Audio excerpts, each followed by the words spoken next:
Hi, y'all. This is Kristen Chenoweth. Hi, I'm Gloria Stefan. This is Sarah Bareilles. Hi, I'm Patty Lapone. This is Lin-Manuel Miranda. You're listening to the Broadway Podcast Network. Hi, I'm Isaac Mizrahi, and welcome to the Theater Podcast with Alan Seals.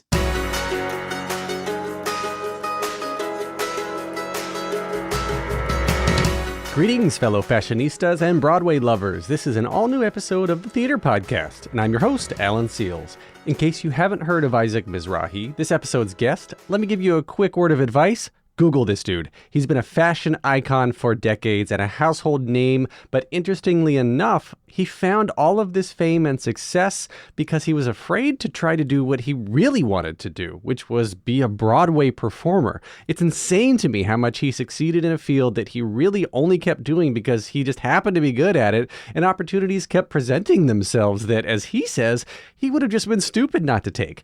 Given the fact that so much of his career is embracing chance encounters, it felt very appropriate to bring in Heather Vickery, the co-host for one of my other podcasts called Was It Chance, which also aligns with how Isaac made his career what it is today. So that third voice you hear in this episode, that's Heather. Make sure to check out the show notes for more information about my other podcast, Isaac's upcoming show at 54 Below, and please leave a rating and review in your podcast platform wherever you're listening now. Everyone, now please enjoy this episode with Isaac Mizrahi. Here you go. 1, 2, 3.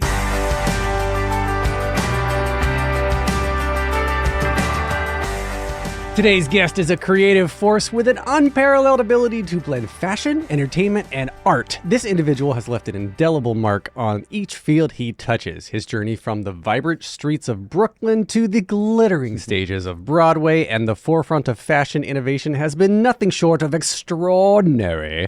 With a career spanning decades, he has become a household name known for his sharp wit, bold designs, and magnetic personality. Whether behind the scenes or in the spotlight, he has consistently pushed boundaries and redefined what it means to be a modern-day Renaissance man. Capital R.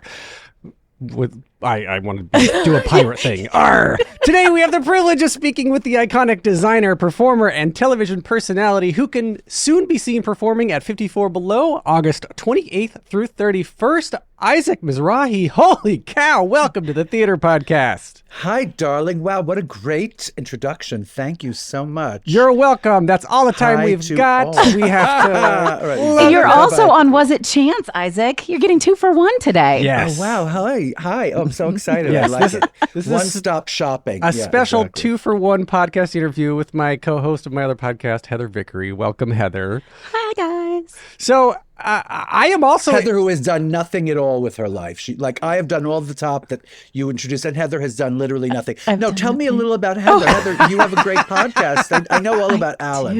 I do have a great podcast, but we want to talk all about you. Okay. All right, we do. We want to hear all about you. But if you want to hear about me, we can hook up later, Isaac. Okay. All right. I like it. So I'm in Brooklyn here, which is where you grew up, right? So I want to start at the beginning. Yes. You've done so much, and we have so much to cover.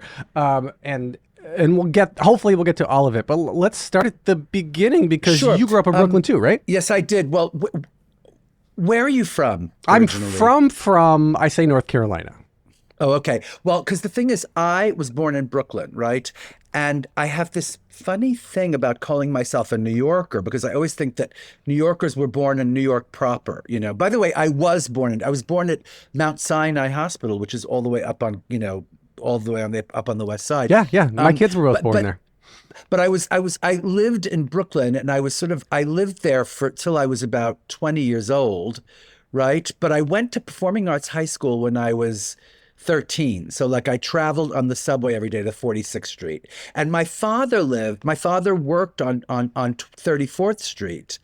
And so, I felt like a lot about my uncles lived in the city, so I feel a little bit weird about saying I'm a New Yorker, except I don't know how much more New York you get than I think you're safe. I think I'm safe. I know. But Lena Dunham has this thing also. We kind of talk about it all the time about how you really can't say you're a New Yorker unless you lived in New York as a baby. But I tend to not agree. Anyway. I think you have to be angry enough consistently and then you call yourself a New Yorker. So I've definitely hit that I think mark. You're right about that. Yeah. Well, anyway, so I started sort of mostly the thing I wanted to do was be a performer, like a stage performer.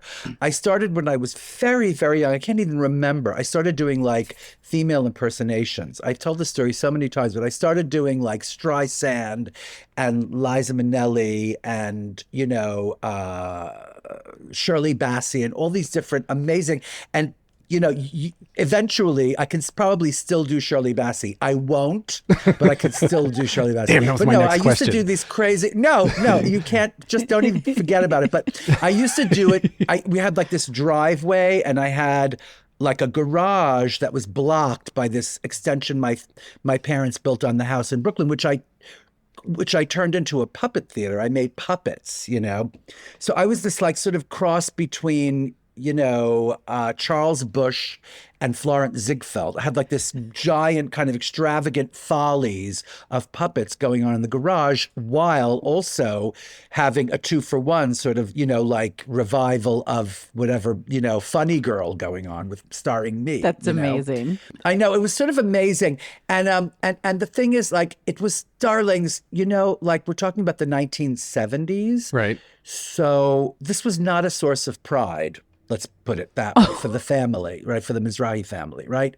They were mortified by the fact that I was doing this. They didn't want to discourage it, and yet they did everything in their power to sort of deflect. They looked away. You know what I mean? My parents looked away. It just wasn't something that made them proud. And I could feel that, I could feel it, right? I was quite sensitive to that. And most performers would be, yeah. I know. And the thing is, it made me it made me a little frightened of the idea. And my father was in show business. My father was a drummer until he like sort of came to his senses and like married my mother and, like went into the children's wear business. Your father was a drummer? He was a drummer. Yeah, he's still a drummer, actually. Wow. Is that... Well, you see, you're lucky that your father is still a drummer. And I always thought that if my father had stayed a drummer, he might have been much happier in his life and he might have lived longer. He died really young when he was like 56 years old, which is really young. But anyway, the point is that, he used to tell me, darling, it's like one in a jillion. And, the gorgeous ones, which you're not. I mean, he was trying to break it to me gently that I wasn't gorgeous. And, at Performing Arts High School, where I went to Performing Arts High School, I auditioned for the drama department. I got right in. I auditioned for the music department. And truth be told, I did not get into the music department. I was in the middle of playing this big Mozart thing. I just broke down and started crying. And I couldn't finish because it was just too much stress for me to play the piano. Playing the piano is so much stress, darlings. And you can see, like, there's always a piano in my shadow, right? Like I always have a fucking piano in my shadow. And someday I will be a concert pianist, right? I believe you. Anyway, so the point is, like, I took lessons for years. I was like a really good pianist. I was a really good singer. I was a really good creator of these puppet shows. I went to Performing Arts. I was one of the stars of the Spring Drama Festival. I was, Touchstone and As You Like It, which was a great, I didn't get Jaques. My friend Kevin got Jaques, right? Oh, damn it, Kevin. Crushed that I didn't get Jaques, but I got Touchstone. Touchstone's a pretty great part. There were 2 or 3 really good monologues. But anyway, the point is that, something told me, besides my father and my mother kind of looking away the whole time, right? It was also the teachers at PA at the time. They were great, but all they said, literally every day we went to school, and they were like, about 200,000th of you will be getting jobs as actors. And the rest, darlings, maybe you should look at, ushering or ticket sales or something, it's probably not going to work for you, but good try, good try. And here are these gorgeous people in my class, And there weren't, I don't know, like there were a few, like Steven Weber. Steven Weber, there's a tall, thin, blonde kid. He was in my class, right? Wow. He's a really good friend of mine. I've known him since I'm 12 years old. And I think to myself, now Steven's going to get cast because he is, also Steven was not gay. Steven, he was all those things that you would think in 1980 or whenever it was, right? 1979 or whatever it was when I graduated, you'd think that person would get cast, right?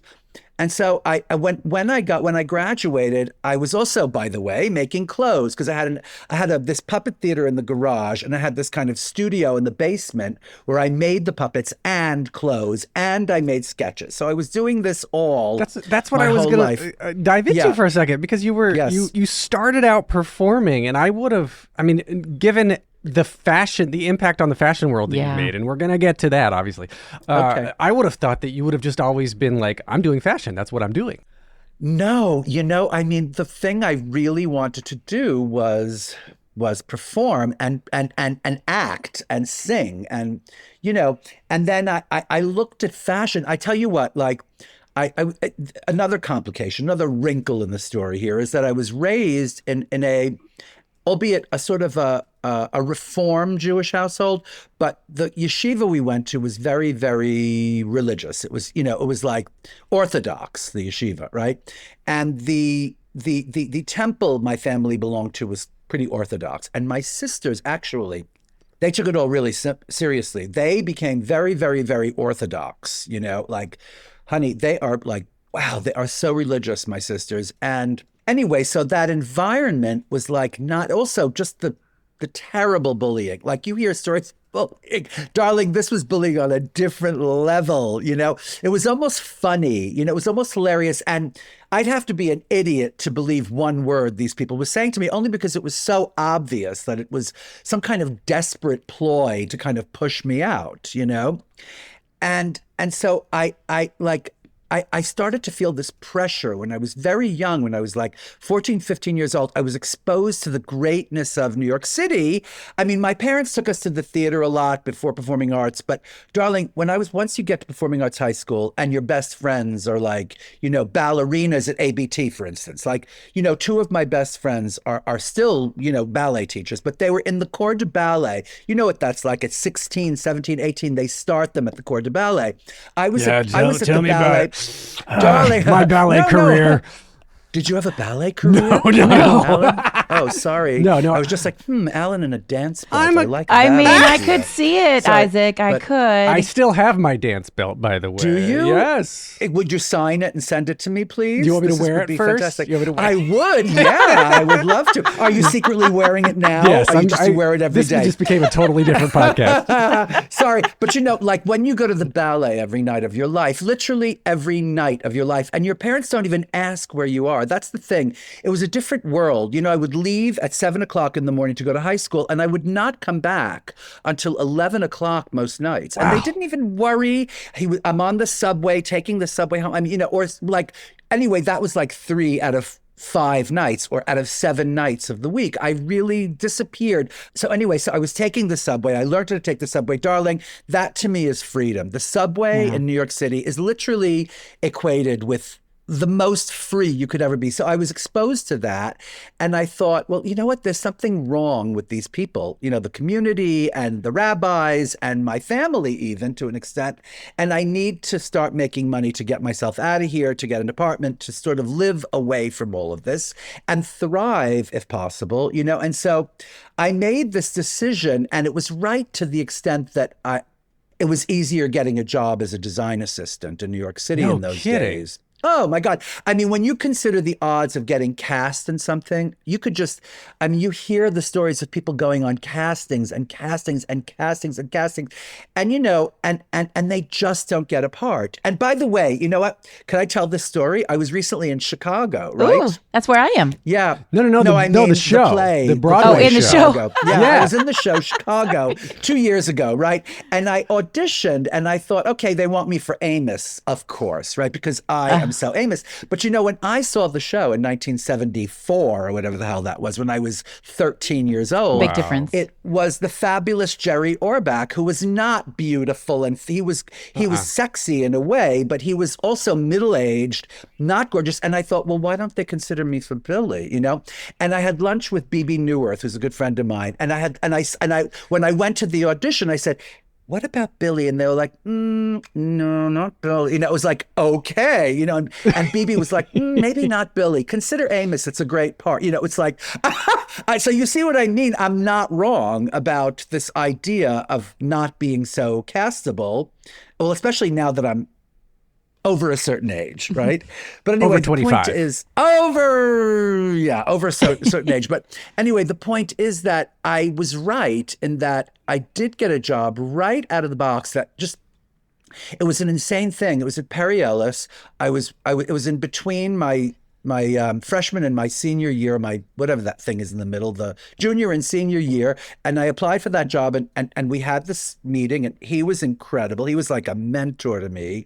And this morning I was thinking about this. I'm sorry to go on, okay, but I will go on. All right, like I was thinking about where I got the idea that the world was so incredible and that it was so necessary to experience all these things of the world, And I think I knew, I don't know where I knew that from, because a lot of my friends who went to performing arts, who were really successful kind of like actors or arts administrators or whatever it is, that's their life. Their life is arts administration or acting or whatever it is. And they don't really feel compelled to go to literally every fucking museum show in the world, or every damn sort of performance of the Ring Cycle in Beirut. You know what I mean? It's like, I feel like I need to do that culturally. It's a crazy kind of a quest, right? And when I think about like my life, I think about the kind of focus you need, right? To be good at something. And darlings, you realize how much of your life you have to sacrifice to being good at something. And, I think I'm good at a lot of things, and I have sacrificed almost everything else, you know what I mean, to the altar of the performing arts, And also the design, designing, I'm not bad at that. I consider design also so kin to performance, Really? I don't know. I always How so? Well, now what I do is not really this kind of haute couture thing. I have a very big sort of smart business at QVC, but it's mostly about a very good little Pima cotton T-shirt with a certain neckline and a certain sleeve, and that's what we do. A cashmere sweater that's $100, that's amazing quality, that's a really good color, right? That's what we do mostly.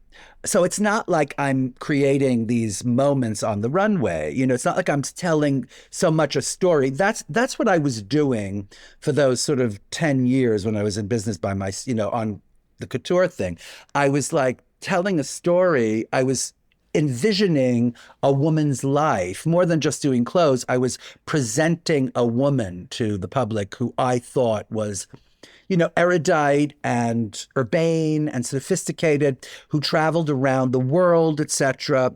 All the things I wish I was, and I think I am. All the things that I am, if I am a woman, I am that, right? Well, that's what I was going to ask about. It sounds like you're channeling your inner femininity. And you said one of the very first things that you ever did was dress up and imitate other women. Yeah. Well, I didn't dress up. I'd never dressed up because I never saw myself physically as this vehicle to look good. I always thought of myself, I did the voice and the mannerisms, but I never did the clothes. Okay. I often think like if I were born in a different time, I might have done the clothes. Born at a different time to a different family and a different community situation, a different school. Right. And I recently did these incredible posts online with that amazing wonderkind called Max Alexander. We went to the Met to look at this exhibit, this wonderful exhibit called Sleeping Beauties. And I was thinking, first of all, his mother, the minute she came on, I met her for the first time in the lobby of the Met with pink hair. I thought, what, if my mother had pink hair, I would just be, of course, my mother had impeccable hair, but it was not It was not pink. You know what I mean, right? Like this woman Very was traditional so hair. kind of amazing. His mother, and the way she was so like proud of him and on it and sort of supportive of him. And, my mother was supportive and on it, but it was a different kind of a thing, like Max's mom was just so incredibly like, I don't know. And on top of everything, she was a mom. My mother was more like, she was a great mother for artists, I will say, for me as an artist. She was a great mother. She talked to me like I was an adult, right? That's one thing she did. And she would look at my sketches and she would like critique them as though I was showing, as though she was, the dean of Parsons or something. She'd be saying, the white blouse, maybe it's better. I'm not kidding, and me going, yeah, I think, I really, so that was, but you should see, like, I think if I had a different mother, different circumstances, different world, I might be like, I don't know, a drag performer or a performer who had less kind of, I don't know, boundaries, less boundaries, More just accepting. Don't go anywhere. We'll be right back after this break. Welcome back to the episode. Isaac, I'm so curious. So the Was It Chance version of this show, we talk about taking intentional risk for creative success. And I'm really curious what intentional risk you took led to you being a fashion icon, because it wasn't your thing. Well, let's go back a minute, because I was making clothes. I was sketching. In my class of performing arts, people knew me as like this person who also had this interest in fashion, And so I did have an interest in fashion. I did. My mother would get Vogue. She was like this incredible, stylish person, just unbelievably stylish. But it was kind of like, it wasn't the same kind of expression. It did not feel as ecstatic as being on stage, in a play or being on stage singing for a bunch of people or dancing. It was nowhere near as terrifying, I mean, to me, show business is, get such stage fright. I can't tell you. Even and still? Then, oh, really? Oh, yeah, especially still, And the point is, like, every time I ask myself, every time I go on stage now, I have these shows coming up, 54 Below, and I go, why? Why did you do this? What are you thinking? And then I go through the show and I think, that's good. That's pretty funny. That's a beautiful song. That's going to be a good arrangement. We'll kill this. And I end up, kind of reconvincing myself why I'm actually doing it. But it's a different thing. And, it's like when a parent, right? When a dog, whatever it is, someone who takes care of someone else, when they prepare dinner, when I'm a good cook too, it's like fashion is like that. It's like cooking or something. It's just, it comes out of you. It either comes out of you or it doesn't. Like some people just can't cook. And I completely understand. I mean, why do you both laugh so hard? Because it's true. It's very true. It's very true. And I can really see true. it as a great analogy in fashion.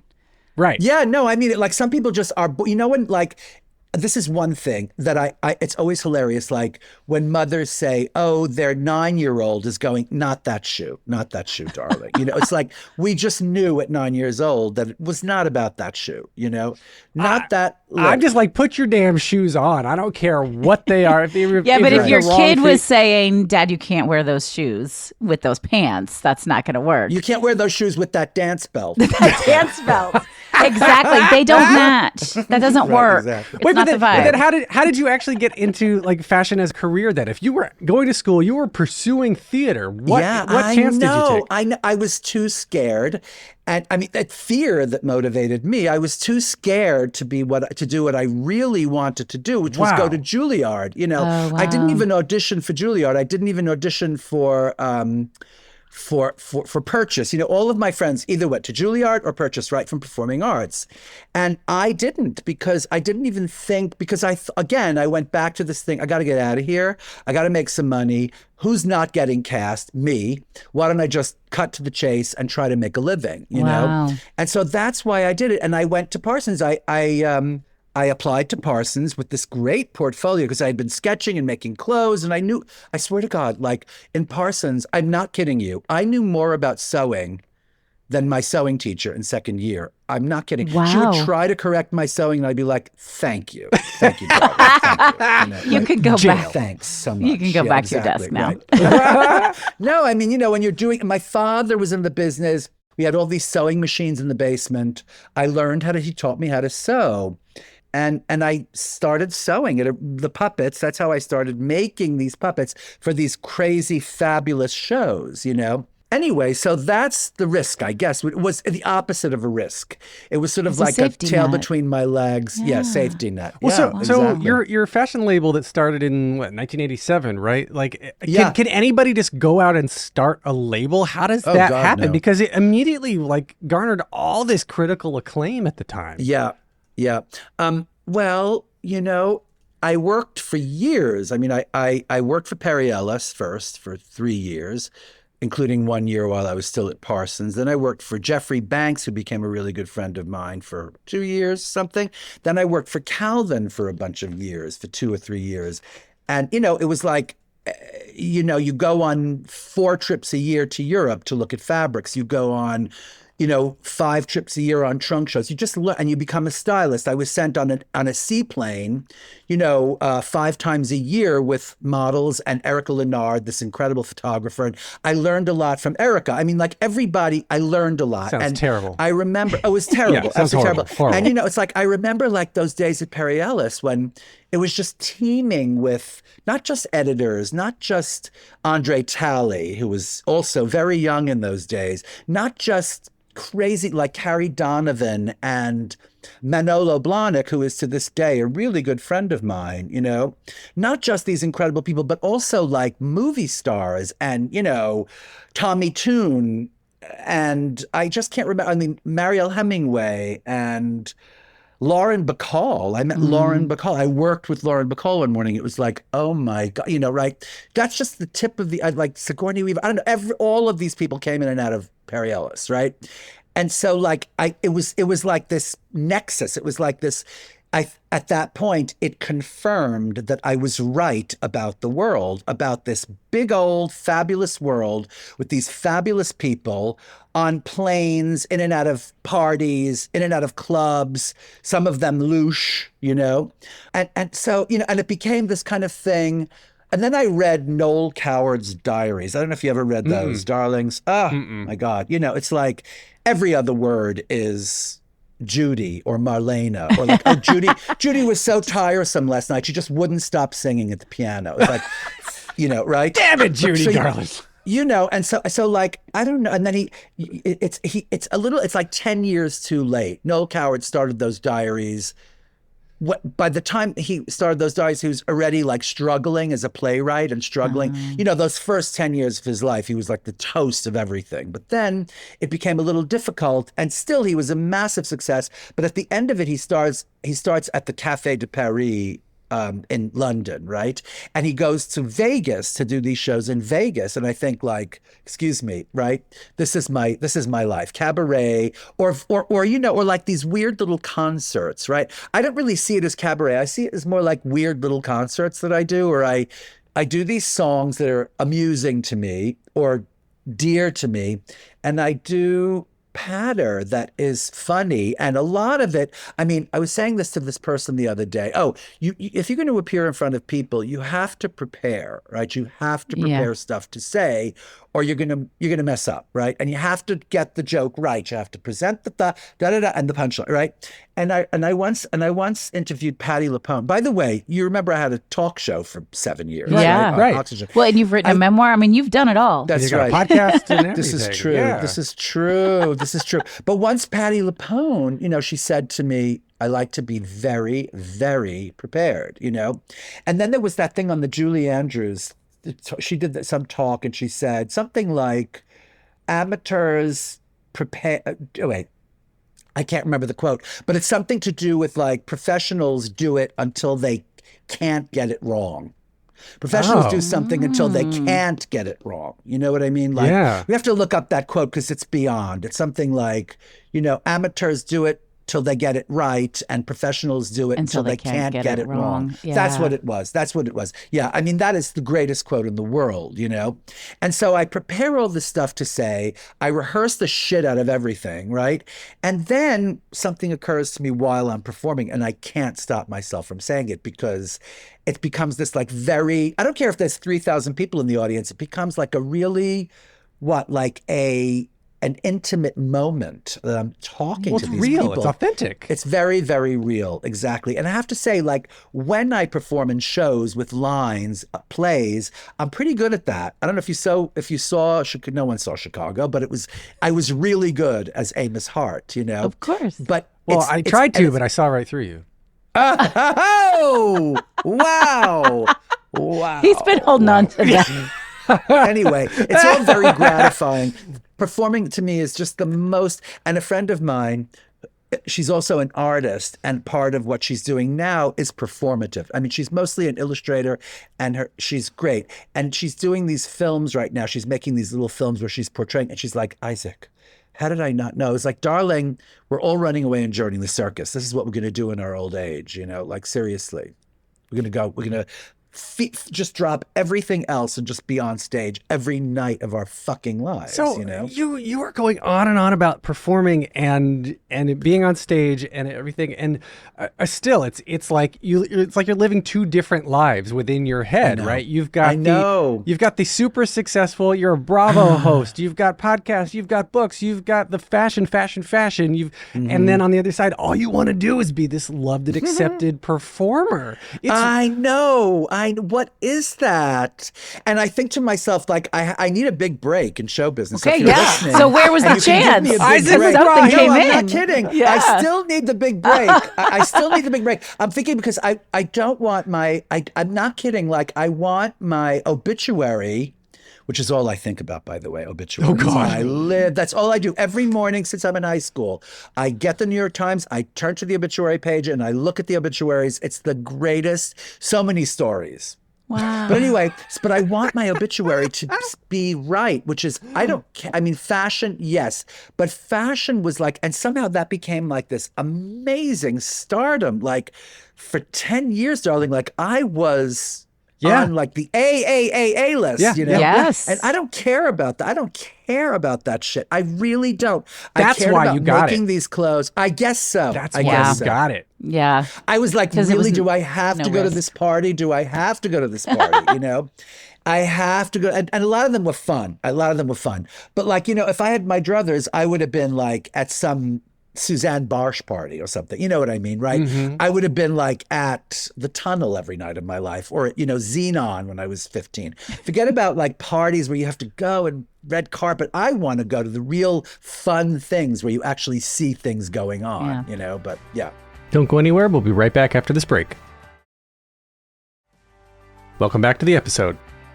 So the documentary 95, Unzipped, like that peeled back the layer, or I guess it opened the door for the general public to see inside like this incredible world of fashion, right? And it kind of cemented cemented you as this cultural icon of the 90s, right? Yeah. So how did that kind of propel you into the television and the media career? I'm going to tell you this, which is that I was partners with Chanel, right? They owned most of my company, which closed, right? In 1998, okay? And by the way, they were wonderful people. Like, really, I had a great rapport with them, and they kind of gave me a few options. They were like, well, you continue doing this and it'll be fine if, right? Or you could close. And I was like, you know what? I'm getting out of this. I'm out. Yeah, you wanted out. I was so excited. And then when I did that, it was announced on the cover of the New York Times. Like, it was, I'm not kidding, deal. on the cover with a picture of me. And the headline was, designer most likely to doesn't, or something like that. I'm not kidding, right? And I keep saying, like, the okay part of that was that the picture was really good. I was really thin in the picture. Always a silver lining. Always a silver lining. But the point is that, that when that happened, you had all these people who were calling to commiserate. And I was like, no, wait, let me take you back, darlings. I don't care about any of this. All I care about is like doing what feels right in my life. And by the way, that wasn't the end of the opportunities for my fashion line. Then I went on to this huge thing with Target that was very, very, very earth-shattering. And it changed the whole industry. And I did that for 7 years. Yeah. And then, I'm doing this thing with QVC, and that's pretty divine. And that's been going on now for over 15 years. And in the interim, I had a talk show. And in the interim, I've been doing shows at Joe's Pub and at all these different places and trying to get that going, And I feel like that's the one, like, what's the word? Cautionary tale about my life, right? It's like, if you want to be known as something, don't do something else and become like legendary for it. Because your obituary will be wrong. your obituary will always be, but I have to change this. Darlings, you have to help me Okay, we're change helping this. Like, what can we think of? You know what I keep thinking? I think I should be in a revival of Victor Victoria. Ooh. I think I should yeah. star See it? as Toddy. You know how good I would be in that Yeah. role? What about Think of it. something modernish too, like Mrs. Doubtfire? Could you Okay. could you do that? All right. Oh, I then guess you could so. play in your, Yeah. in your dress-up I phase, guess. too. Right? Or hairspray. Yeah, Hairspray. there you I go. I could do hairspray. Yeah, I could. Yes. Well, so it's totally interesting to me how when I was reading all this stuff, I was like, oh, this closed and then that stopped. And in the assumption when someone shuts down a business is that it failed.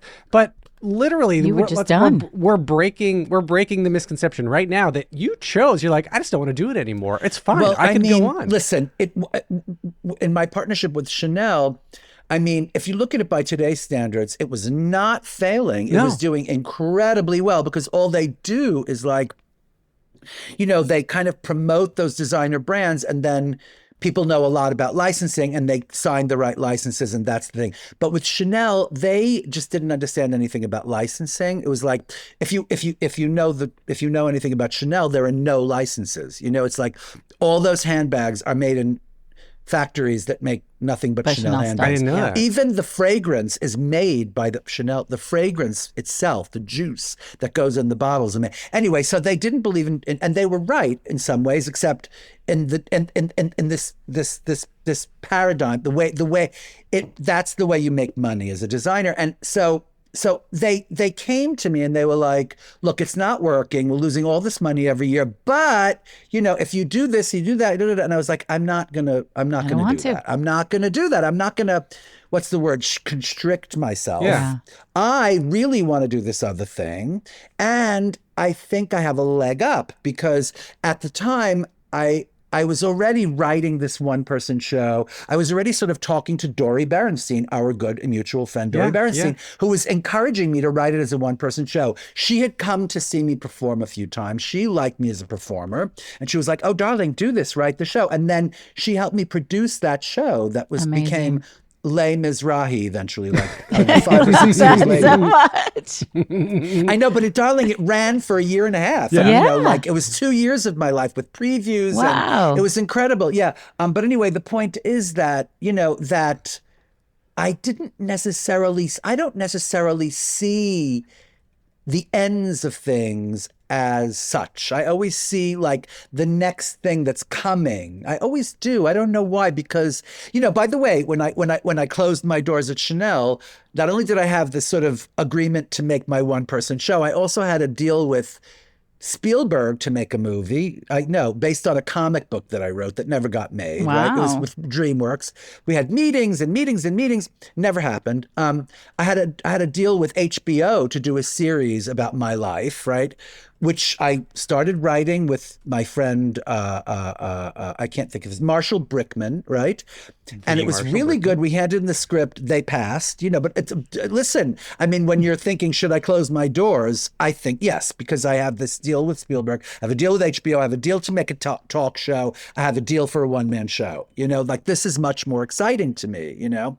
Anyway, so that's how it worked out. Well, what about the Target, the Target partnership? You mentioned that, and I was curious about it because when you think of like high-end fashion, you don't think about Target. Sorry, Target. But so No. Except that you made it high end because I Right, remember right. that. So I'm going to be 50 this year, but that was, I know, I am. It's a great age, darling. I'm thrilled. I mean, what a gift to be able to age. But I remember you being such an icon right as Target was like becoming what it is now. Yes. Like YouTube's. Totally. Yeah. I mean, because there was a licensing agent who wasn't working on my behalf, but who I knew through the industry. And he called and said, what would you think of this? And I was like, and I said to my partner, you take the call, Marisa. You take the call, you know. It could be great. That could work. If it's Target, yes. So then once he got that response, he's like, well, we could shop this around. I could take it to Kmart. I could take it to... I was like, darlings, you didn't it's even not want to gonna take work. the call. No, it's only going to work if it's Target, you know? And so we went to Minneapolis. I did a little fashion show there. We had lunch, and they realized that I wasn't doing it just for one season. I really wanted it to be this ongoing thing, which they agreed to. And they agreed to do it as a full, like, you know, head to toe thing with accessories. It was just great. And right off the bat, it was hugely successful. And I knew that it was the right time for that. I thought, if there is a partner for me for this sort of mass thing, it would be Target. It can't work with anybody else. Because at the time, it was like a fun, funny place, Target, you know? Yeah. Like it, and it worked. I was right. Wow. I didn't Yeah. realize how instrumental you were in kind of changing their reputation, because I remember when Target. Oh, look it up, darling. Look it up. Alan Look does it his up. research too. You should see our notes on the back end. But yeah. I'm sure I know. I know. Me too. I he like wants a to good- see my back end. I'll show you my back end. So are these things happening congruently? Forgive me for not fully knowing the timeline, but you've got Target, you're meeting with Dory, you're doing like, how close is all of this stuff happening? It was all happening at the same was, time. yeah. I'm not kidding. Yeah, I mean, my one-person show happened congruently with my starting the word about Target. It was starting the thing with Target and Bergdorf Goodman. Let's not keep them out of the equation, because I did this kind of couture thing for them. So it was Target and Bergdorf. Talk about which was- spectrums. I love I know. it. Well, that was the idea, high and low. You know, But you were a household name. Period. Thank you. In my household, we've been talking about you all day. Exactly. But what about like the Bravo, the hosting, like being a guest judge on TV? Was that around the same time too, or was that That was a little bit later. Yeah, it was later, right? It was a little bit later. Well, I was a talk show host on Oxygen first, and then the Style Network. So that was like, let's see, that was 2001 or something till like 2006 or 7 or 8. Yeah. And that's also when I had this thing at Target. You know, it was like Target and Oxygen, all that. So that was good. Target was like 2007, I think, 2003 to 2000 and I don't know. Darling, you know, this is my problem. But it was all happening at the same time. And by the way, you know, it's like when I think about like President Barack Obama being like not president anymore, I think that was yesterday. And that was like almost 20 years ago. Wait, right? Wait, what? No, 10 years ago. Almost was it 10 years ago. Yeah. Okay, well, Yeah, there I'm you like, go. I'm You see not what that I mean? old. I don't have any, see, that's what I'm saying to you. I have no real feeling for past or present or future. I just see it as one giant, blob of, you know, blob Your of life. ignoring It's calls. your one life. giant- Yeah. Exactly. I love it. I think that it's so cool. I mean, I really think Alan was onto something. Your fashion success might have been, and everybody can take something from this. Our Was It Chance listeners who are like, how do I make this work? There's something powerful about going, yeah, I'll do it, but I'm not that attached to the outcome. Yeah, I hear it all the time when people are like, I went in for my final audition. That was it. That was going to be it, because I was giving up and I didn't care. I didn't want the job. And then they got it and it changed their life forever. Right. I only wish we were talking about auditions in my case, as opposed to. Well, let's talk about you know, I'll auditions. do a job. Have you ever actually, I mean, since you had a platform, right? And then you already had a name. And so have you had to actually audition for anything? Occasionally, you know, yes. And I've been rejected too. I mean, like, you wouldn't believe it, but people don't think I'm right for certain things. And then they stick to that. And it's like, okay, well, they hired someone else, you know. And I can't give you examples because I feel like it's too indiscreet, you know. Sure. But, you know, but like that audition for Chicago, you know, I went in there knowing I was really good for that part. And I read with someone, this lovely woman, right? She read with me. And when I left the audition, she was in the elevator. She was like, honey, you killed that. I was like, did I? Thank you. I was so excited. Like, at least someone was witness to that. Even if I don't get the part, at least she witnessed me killing it, you know? I think that's more important than actually giving a shit whether you get something or not. It's like, did you go in there that day and just kill that, crush it, right? Yeah. So that they can't see anything else. And sometimes they do see something else because they have other motives, like there's a bigger star or someone who's fatter or thinner or more bald or has more hair or something. It's like there's always a reason why they don't cast you. But you know what Bernie Telsey told me on my podcast, which I thought was the greatest, it was the most fantastic thing anybody could ever say, which I said to him, what would you tell people about casting agents, right? That would put them like at more at ease or make it easier for them to like read or audition. He said, oh my God, that's so simple. And I said, what? And he said, we want you to be great. We are sitting there wishing, hoping rooting you would for be you. great. We're rooting for you. So unless you absolutely stink, unless you've done absolutely no preparation, chances are that casting director is going to look at you and go, okay, he's not good for this, not good, but he might be good for that. You know what I mean? So they're rooting. They need good people, Yeah. Yeah, it makes them look better when you do better. And then somebody told me on my podcast, I don't know how many episodes ago, was that you have to go into it with a mindset that when you are auditioning, you have the role for those however many minutes you are in there. It's your role. So, That's right. so crush it, do your best, and if you didn't get it, remember that the business is so much luck anyway, exactly Right. like you said. Well, wait a minute. Recently, I auditioned for something, right? I swear to God this happened, thinking I'm getting this part, right? And when I was doing it, they were like, wow, you're really good. And I was like, thanks. I hope I was good, Why are you And so then- surprised? wait a minute, I know. And then the casting agent and the producer said to me, we have to look for something for you. And I was like, what? As opposed to like you're not right for this, but we're going to find you something. no, exactly. Like, Yeah.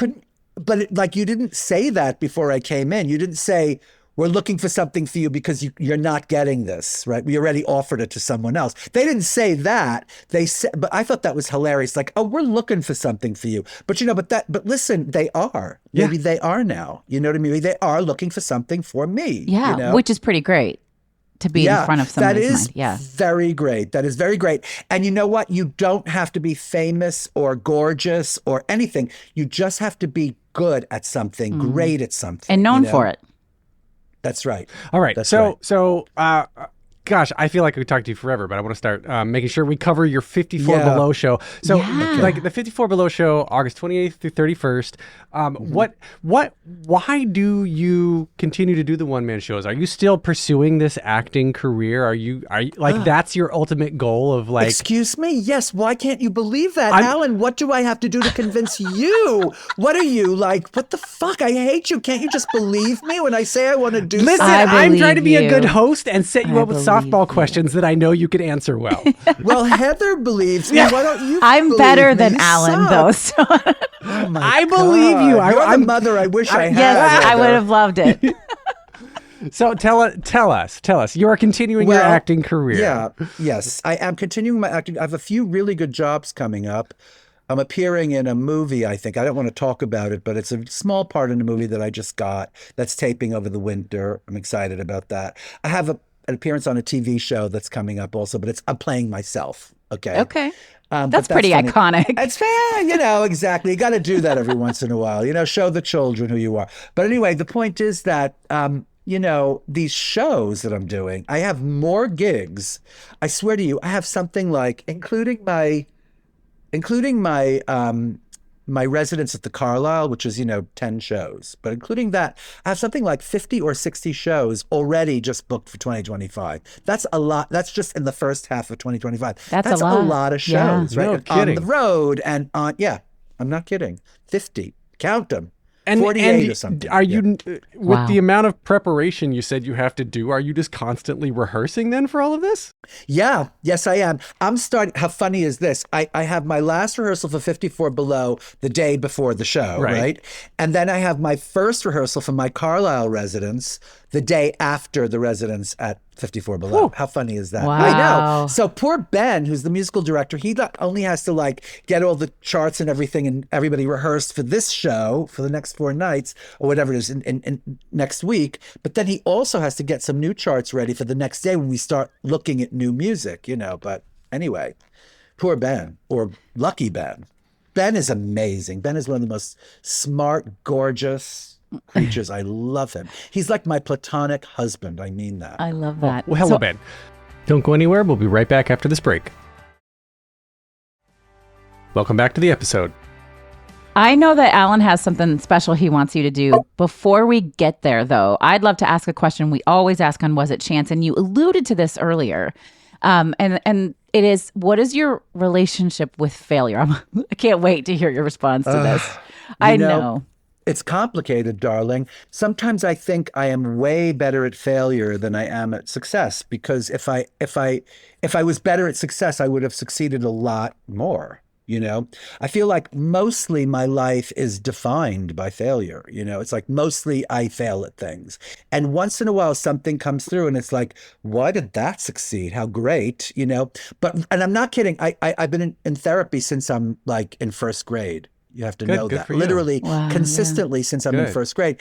And the shrink I'm with now, I just love him so much. And this is a recurring theme. Like, what do I like better? Do I like success better, or do I like failure better?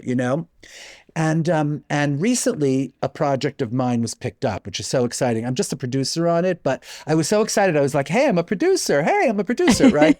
And I was so thrilled that it didn't fail. I was so excited that it didn't fail. And I was expecting to be gutted that it was not going to go, but then it happened.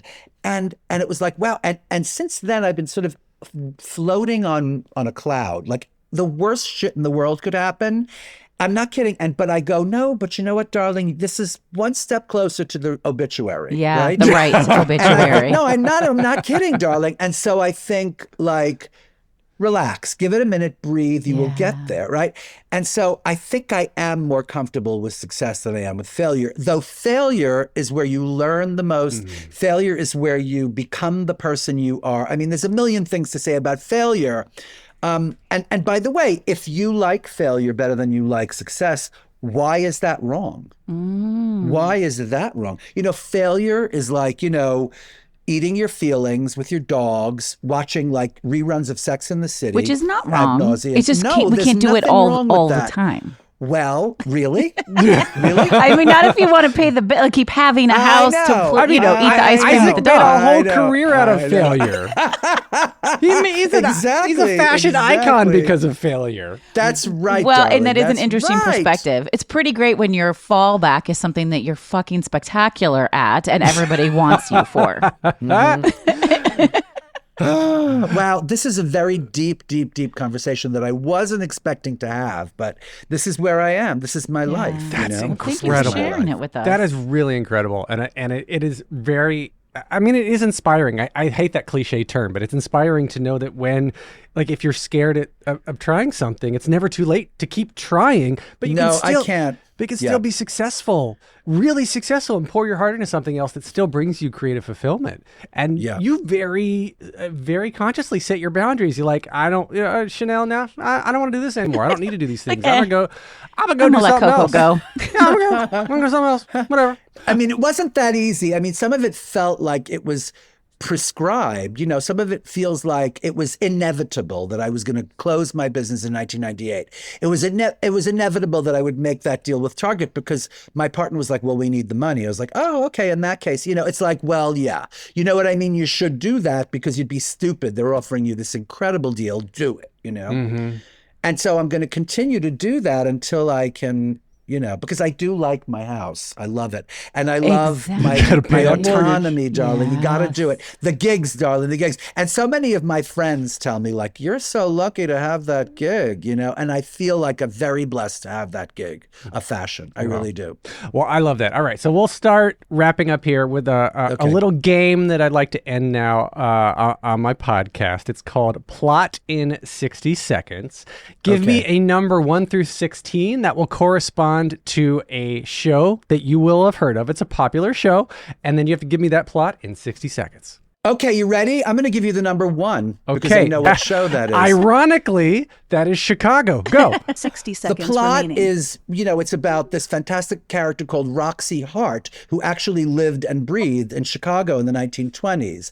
And she created the kind of success de scandale. She was the first sort of Kardashian before the Kardashians, darling.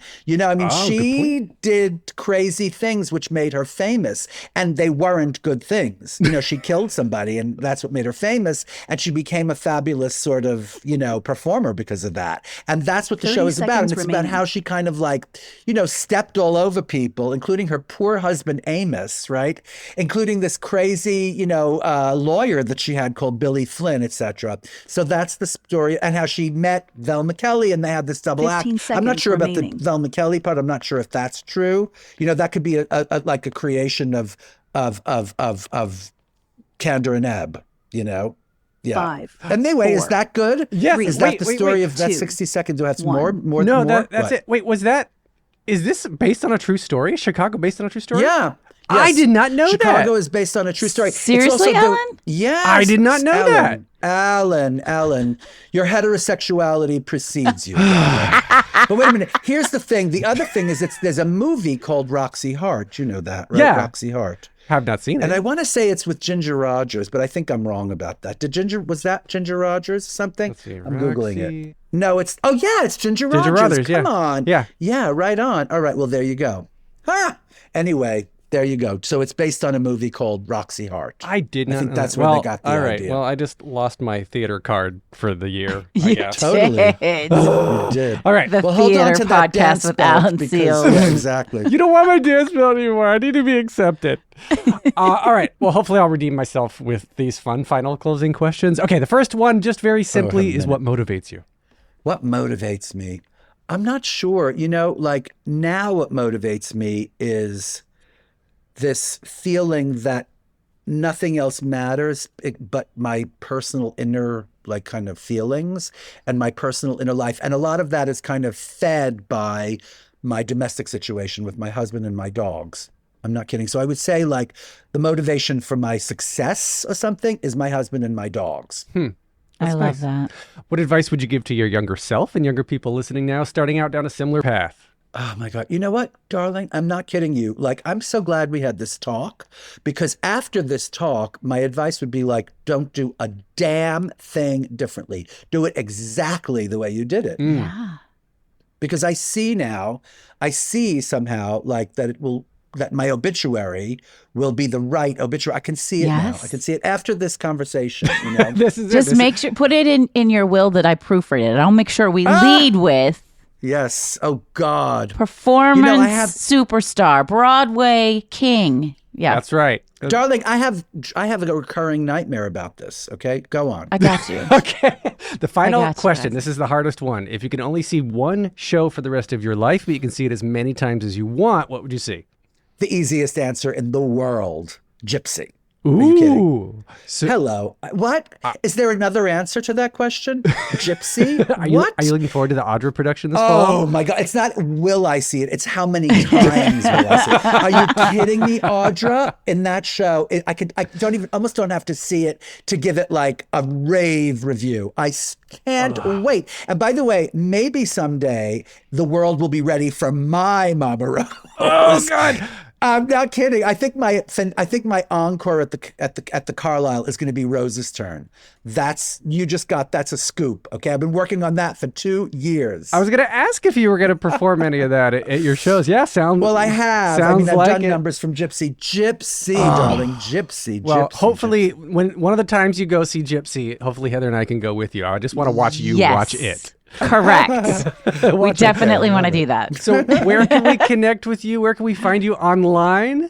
You can find me at my website, which is called helloisaac.com, or my Instagram page, which is I am Isaac Mizrahi. The initials I am, no dots, just I am Isaac Mizrahi, one word. And make sure to go to 54below.org and get tickets to Isaac's show, August 28th through 31st. Oh my God, Isaac, thank you so much for this amazing Pleasure. chat. What a Heather, fun thank you for chat. joining Thank us. you. Yeah, I loved it. It was so great. What a treat for me. So lovely to get to spend time with you, Isaac. Thank you.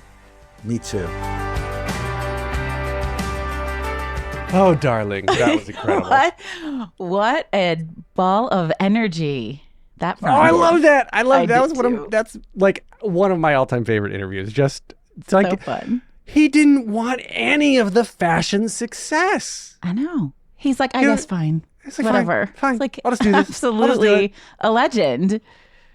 That's But incredible. you know what I loved is that at the very end, he's like, I don't know if I would have said this before this interview. Yeah. Yeah. But now I can see that I wouldn't change anything because it all works out the way it's supposed to. Because, baby, caught that. was it chance? Was a chance, baby. That's right. Was it the theater podcast? Oh, yes, it was. Okay.